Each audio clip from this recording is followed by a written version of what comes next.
Ô, gente, o presidente Michel Temer, assunto sério agora, sancionou a lei da reforma trabalhista no Brasil e as novas regras. Já estão gerando muitas dúvidas essas novas regras. Mas e aí? O que muda? Não vai mais ter direito a férias, por exemplo? O trabalhador vai perder o 13º salário? E a jornada de trabalho? Como é que fica? Como será? Então eu convidei o doutor André Navarro, advogado, para tirar todas as nossas dúvidas. Se você tiver dúvida, manda no nosso WhatsApp 991765602, tá bom? Boa tarde, doutor André, tudo bem? Boa tarde, Fernanda, tudo bem? Escuta, já está valendo? Quando que começa a vigorar essa nova legislação aí? Fernanda, ainda não está valendo a nova lei. Tá? O presidente Michel Temer sancionou nesse mês de julho de 2017, com prazo para início da validade a partir de 120 dias. Ou seja, a partir de novembro de 2017 entrará em vigor. Novembro agora já? Exatamente. E o que mudou, doutor? Então, foram vários aspectos que mudaram na CLT. Foram mais de 100 pontos, salvo engano, aí de mudança, né? A finalidade, em momento de crise, Fernanda, foi de dar uma alternativa para o empresariado no sentido de flexibilizar as relações de trabalho e possibilitar maior negociação entre o empregador e o empregado, assim como a negociação entre o empregador e o sindicato, né, dos trabalhadores, de modo a buscar algumas alternativas que deixem de engessar a empresa e as relações de trabalho. Por exemplo, passou-se a admitir o acordo pelo banco de horas através de acordo entre empregado e empregador. Não há necessidade mais do sindicato interferir. Também o regime 12/36, que antes era só através de negociação coletiva, acordo coletivo. Hoje o empresário ele pode pactuar juntamente com o empregado essa escala de trabalho, esse regime de 12 horas. Antes, a lei permitia apenas 8 horas de trabalho, o limite máximo, né, e 44 semanais. Hoje, com essa nova lei, a partir de novembro de 2017, passa-se a admitir 12 horas de trabalho no regime 12/36. E o empregado perdeu direitos com essa nova legislação aí, André? Sim, perdeu alguns direitos, sim. Os direitos fundamentais, aqueles assegurados pela Constituição Federal, esses restaram mantidos. Por exemplo, férias, 13º, o FGTS, o aviso prévio, não foi modificado, eles permanecem. Então, não houve prejuízo para o empregado nesse aspecto.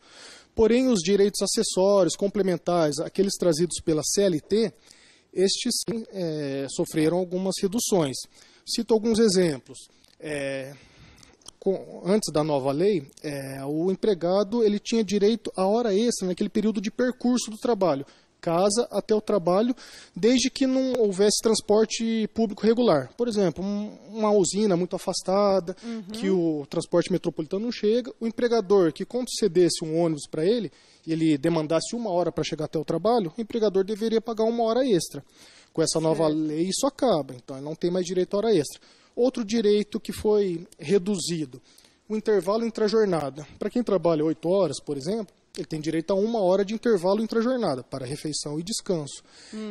Agora, através de negociação da empresa com o sindicato, pode-se reduzir para 30 minutos o intervalo, sem que isso implique em nulidade ou pagamento de horas extras. Tá? Outra situação, o empregado que tinha direito a 1 hora de intervalo, se ele fizesse apenas 50 minutos, a Justiça do Trabalho vinha e condenava a empresa a pagar 1 hora extra porque ele gozou só 50 minutos. Tá? Hoje isso não mais. Se ele tirar 50 minutos, faltaram 10 minutos para preencher 1 hora, a empresa tem que pagar só 10 minutos. Vou citar outros exemplos, por exemplo, a questão de premiações. A empresa que pagava prêmios ao funcionário, esse prêmio ele integrava a base de cálculo do salário para fins de férias, 13º e FGTS. Hoje isso não acontece mais, desonerando o empregador e suprimindo, de certo modo, os direitos do trabalhador, como FGTS e tudo mais. Abonos também, o empregador pode pagar um abono, uma premiação, sem que isso integre o salário do trabalhador. Tem várias outras situações. Posso citar aquele tempo em que o empregado está na empresa, mas não está trabalhando. Tomando café, fazendo higienização, fazendo troca de uniforme. A lei diz que não configura mais como tempo à disposição do empregador. Então, não integra mais a jornada de trabalho e o empregado não vai receber como hora extra. Tá? Salvo a ressalva em relação à troca de uniforme. Se a empresa exigir que a troca seja realizada dentro do estabelecimento, ou seja, o empregado não pode vir uniformizado, daí sim ele tem que remunerar como hora extra. Agora o restante, estudando, está aguardando o ônibus dentro da empresa, ou está tomando café, esse tempo antes e depois da jornada não integra mais para fins de horas extras. Tá? Enfim, tem vários direitos. É até meio injusto, assim, sei lá, eu acho que o empregado está sendo bem prejudicado, assim, com essa reforma toda aí, né, André? Então, em relação aos direitos fundamentais, não se mexeu, né? A questão dos direitos sociais, de fato, houve uma redução, isso é inegável, né? O trabalhador, geralmente, ele é a parte mais fraca da relação. A gente não pode esquecer disso. E tanto que existe um princípio em direito do trabalho que é o princípio protetivo. Não dá para se exigir que o patrão e o empregado negociem em pé de igualdade, entendeu? Então existe esse princípio protetor.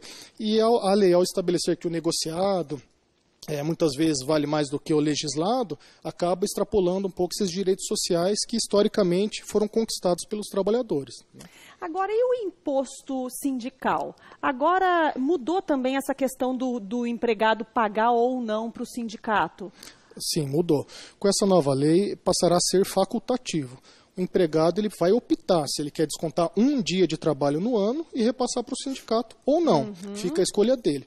No início, essa notícia gerou muita euforia para os empregados, tá? Não é mais um imposto, né? É facultativo. No entanto, o empregado, eu não estou aqui para defender sindicato, né? Mas o empregado tem que pensar e escolher se ele quer um sindicato forte ou enfraquecido. Porque, afinal, quem luta pelos direitos do trabalhador ainda é o sindicato. Pela legislação e a Constituição. Então, cada funcionário aí vai saber se associa, se começa a participar mais do sindicato, das negociações coletivas, de reajuste, de benefício, né? Então, o sindicato tende a fortalecer. Porque aqueles sindicatos que estacionarem, evidentemente, perderão a arrecadação, contribuição e enfraquecerão, né? 13º, igual eu falei na introdução da matéria, vai acabar? Não muda nada. Não 13º, mantido, da mesma forma, não perde nada. Férias também não. A única exceção é que agora o empregador pode fracionar em 3 períodos, sendo um deles de no mínimo 14 dias. Tá? Então essa foi a flexibilização das férias, 3 períodos. Antes deveria ser de 30 dias ou 20 na escolha do funcionário de vender 10. Né? Atualmente, por negociação entre a empresa e o empregado, pode-se parcelar. Mas acho isso até bacana para o empregado. Depende da atividade, né, Fernanda? Depende se tem os filhos na escola, daí tira um pouquinho de férias em julho para ficar com os filhos, viajar em família e um pouquinho em dezembro. Exatamente, dependendo da categoria e o tipo de atividade, pode ser realmente interessante para o empregado. Né? Então, e o que mudou com relação à rescisão do contrato, André? Então, rescisão, antes nós tínhamos a rescisão por pedido de demissão do funcionário, por dispensa sem justa causa por iniciativa do empregador, dispensa por justa causa, iniciativa do empregador, e a rescisão direta do contrato de trabalho. Agora surge uma nova modalidade, que é a rescisão contratual por comum acordo. Por exemplo, o funcionário está descontente com o emprego, mas não quer pedir demissão, porque ele quer sacar o FGTS e tudo mais. Isso é muito comum na prática. Ele pode chegar para o patrão e falar, vamos fazer uma rescisão de comum acordo? Gera benefícios tanto para o empregado quanto para o empregador. Por quê? O empregador, em vez de ter que indenizar a multa de 40% do FGTS ou o aviso prévio indenizado, ele vai pagar metade disso. Então, como é comum acordo, o empregado abre mão de 50%, a empresa abre mão de 50%. Então, aviso prévio de 30 dias, por exemplo, o funcionário vai receber 15%, porque ele está fazendo um acordo com o empregador para rescisão. O FGTS, a multa de 40%, receberá 20% apenas. Em relação ao saque do FGTS, o empregado poderá sacar. No entanto, a lei diz que apenas 80% dos valores depositados. O seguro-desemprego, o empregado perde. Tá? Nessa rescisão por comum acordo, ele não vai receber o seguro-desemprego. Apenas levantar o FGTS e 50% da multa e 50% do aviso prévio indenizado. André, aumentou a multa para quem não registra o funcionário na CLT certinho? Sim, esse é um aspecto que foi mais favorável para o empregado, digamos assim, né? Porque antes, salvo engano, a multa era de um salário mínimo, um salário de referência, passou para R$3.000. Então, a empresa que não registra o empregado, se for fiscalizado pelo Ministério do Trabalho, arcará com uma multa aí de R$3.000, maior do que a CLT antiga. Então, essa é uma medida protetiva ao empregado que nós podemos citar, né? Um exemplo. E o patrão agora, com essa reforma, pode transformar o funcionário em pessoa jurídica? Então, essa também é uma confusão que os empresários têm feito sobre o assunto, né? A terceirização foi admitida, inclusive a terceirização da atividade fim, né? Atividade essencial da empresa. Porém, a chamada pejotização, se for fraudulenta, ou seja, de uma hora para outra, empregado com traço de subordinação, onerosidade, pessoalidade, transforma em PJ, empresa, a Justiça do Trabalho está aí para inibir as fraudes, né? Se for levada a situação à Justiça, poderá ser reconhecido o vínculo. Então, não é simples assim, posso terceirizar, transformar meus funcionários todos em PJ, não.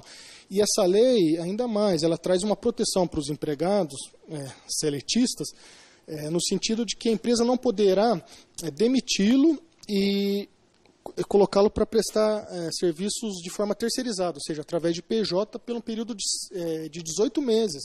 Então, assim, aquelas empresas que desejam, vou transformar todos os meus empregados em PJ, tem essa barreira legal aí, no prazo de 18 meses, ele não poderá prestar serviço terceirizado. Também é outra proteção ao empregado, ao emprego registrado e formal. Até porque o governo quer arrecadar, ele necessita de empregos formais no país, e a finalidade, uma das finalidades era essa também. Então, a partir de novembro, começa a vigorar aí essas novas leis aí, né, André? As novas regras começarão a partir de novembro de 2017. Né? Muito obrigada pela sua participação, viu, doutor André Navarro, especialista no assunto aqui. Ó, gente, ficaram dúvidas, mas o doutor André vai voltar. Obrigada, viu, doutor? Por nada.